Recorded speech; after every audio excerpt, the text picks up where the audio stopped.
새정치민주연합도 천안함 북침이 북한의 소행임을 분명히 인정하는 것이 안보 전당의 출발이라는 점을 생각해 주시기 바랍니다.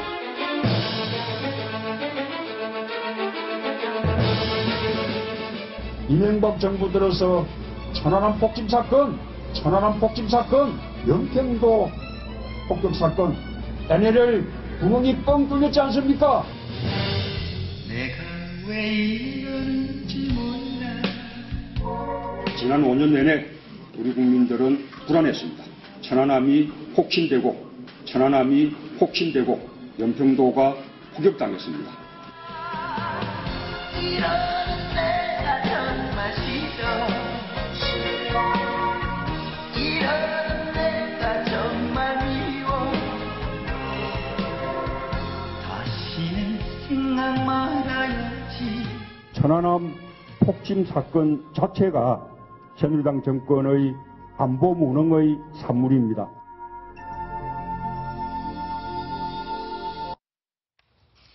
문재인 새정치민주연합 대표가 천안함 폭침 이 문제를 놓고 그동안 폭침 또 침몰 이런 표현들을 번갈아 사용해 왔는데 그래서 혼란이 더 있었고 논란도 컸습니다. 그런데 오늘 북한에 의한 폭침이다 이렇게 명확하게 입장을 밝혔습니다. 자, 왜 그런 건지 궁금한데요. 그 이야기를 지금부터 자세히 한번 풀어보겠습니다.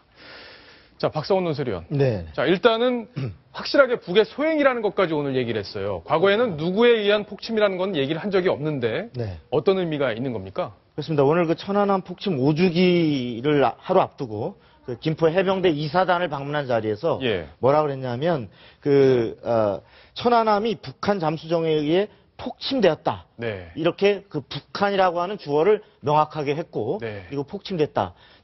북한 잠수정이 감쪽같이 몰래 들어와서 천안함을 공격한 후 북한으로 도주했다. 예. 이게 북한이라는 게 두 번이나 나옵니다. 그러네요. 예, 주어가 나오고 도주한 곳도 결국 북한이다. 이 부분을 굉장히 강조를 했는데 이렇게 북한을 처음으로 천안함의 가해자가 북한임을 직접 명시해서 문 대표가 얘기한 것은 처음으로 평가됩니다. 네. 그래서 여기에는 아무래도 이제 그 지평을 중도로 넓히고 보수로 넓혀서 다음번 재수하는 대선에서는 반드시 지난번에 약점이었던 어떤 그 종북으로 공격받을 수 있는 소지 예. 이런 부분을 기필코 넘겠다는 의지가 굉장히 담겨 있는 이런 표현으로 보입니다. 아, 그러니까 중도 진영에서 이제 네. 이 안보에 대한 불안감, 문재인 대표를 바라보면서 안보에 대한 불안감, 네. 이걸 해소하는 네. 전략적 차원이다. 이렇게 좀 해석을 하고 계신 건데 네. 시청자 질문이 왔는데 하나 같이 보고 넘어가겠습니다.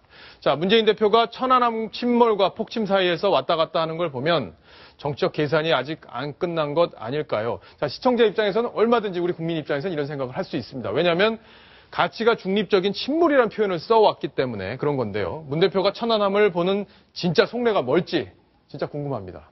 이두화 변호사께서 보시기에는 지금 박성훈 논설위원은 어떤 전략적인 포석이었다 이렇게 해석을 하고 있는 건데 보시기에는 진짜 속내는 뭐라고 보고 계시는 겁니까? 그러니까 국제시장 영화를 상영을 보러 가지 않고 좀 시간이 들여서 좀 시간이 걸렸죠. 국제시장 영화를 보러 가는데도 그때도 그런 얘기가 나왔었습니다. 그러니까 문 대표에 대해서 사람들이 갖고 있는 그런 불안감이 있다. 그렇게 얘기를 하니까 그 비난이 있으니까 영화를 보러 갔었는데요. 또 영화를 보러 가서는 나와 인연이 깊은 영화니까 네. 볼 수밖에 없고 나는 여기에 공감한다. 이런 얘기도 했었는데요. 아마 이것도 마찬가지인 것 같습니다. 지금 외연 확대를 위해서 중도 보수까지 외연 확장을 위해서 노력하고 있는데요. 내년에 총선, 내후년에 대선을 위해서 노력을 하고 있는 것 같습니다. 근데 제가 이렇게 쭉 살펴봤더니 문재인 대표가 폭침과 침몰 사이에서 어떠냐면 본인이 말로 할 때는 폭침으로 주로 하는 것 같고요. 예. 그리고 이렇게 공약집이나 아니면 뭐 이제 책을 냈을 때는 예. 침몰로 쓰는 것 같아서 본인은 말씀을 그렇게 하는데 그럼 책은 다른 분하고 의논해서 쓰시는지. 예. 예.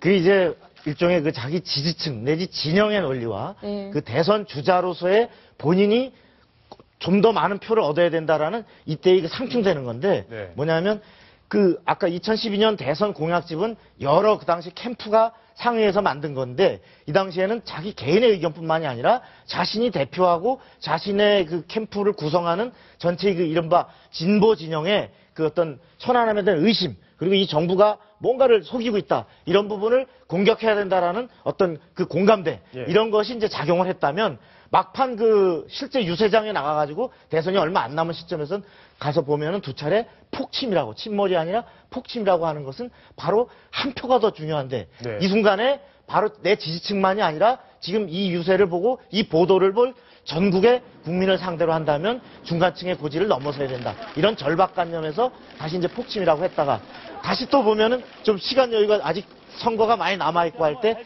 자신의 자서전에는 다시 이완돼서 문재인을 버릴 수도 있는 이른바 진보진영의 지지층을 향해서 다시 자신의 119라는 자신의 그 자서전에서는 다시 침몰로 후퇴합니다. 예. 그랬다가 작년에 바로 6.4 지방선거를 얼마 앞둔 그 작년에 그 공식석상에서는 다시 폭침이라는 표현으로 예. 돌아가는. 자, 근데 두 분 얘기를 다 들어도 시청자 의견에 답이 안 돼요.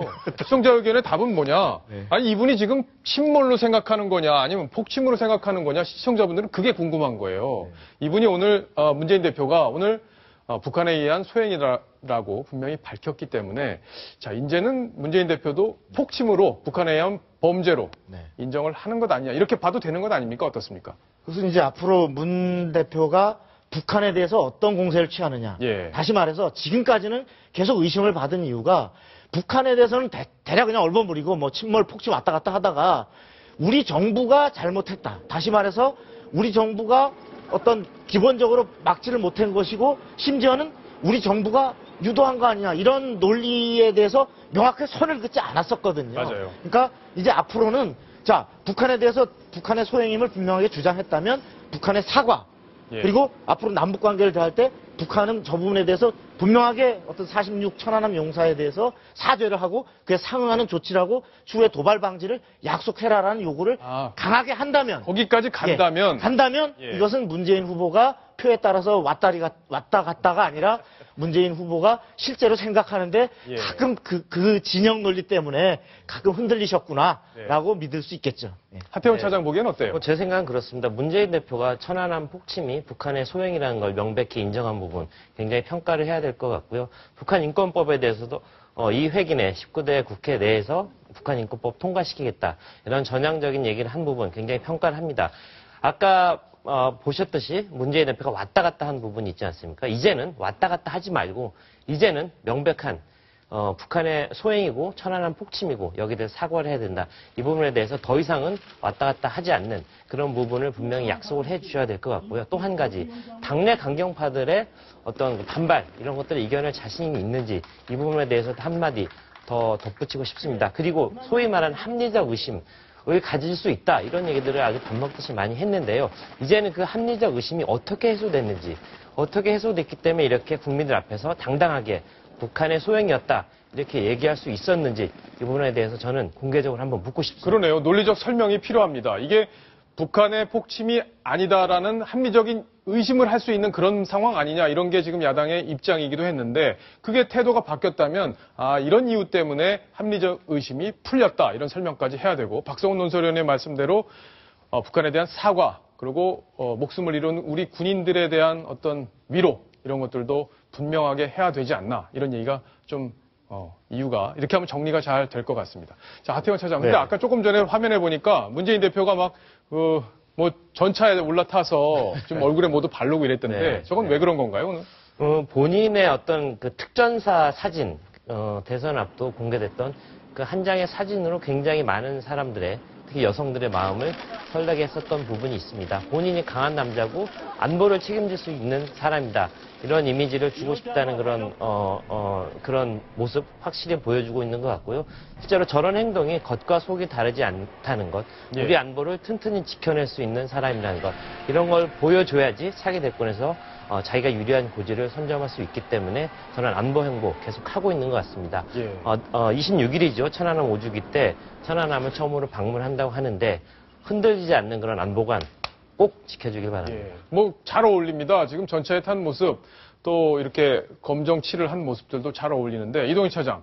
저런 모습 자주 보여준다면 국민들로서는 안보에 대한 어떤 불안감 그죠? 야당 그럼요. 대표로서의 어떤 그 신뢰, 수권 정당으로서의 신뢰 이런 것들을 가질 수 있겠죠. 특히나 우리나라 그 고위층들 중에는 군대 안 갔다 온 사람들이 너무 많지 않습니까? 예. 그렇다 보니까 특전사 출신이고 저렇게 군부대에 가서도 자연스럽게 위장크림 칠하고 전차에 올라타는 부분들 예. 아마 신뢰를 주기에 좋을 것 같습니다. 예.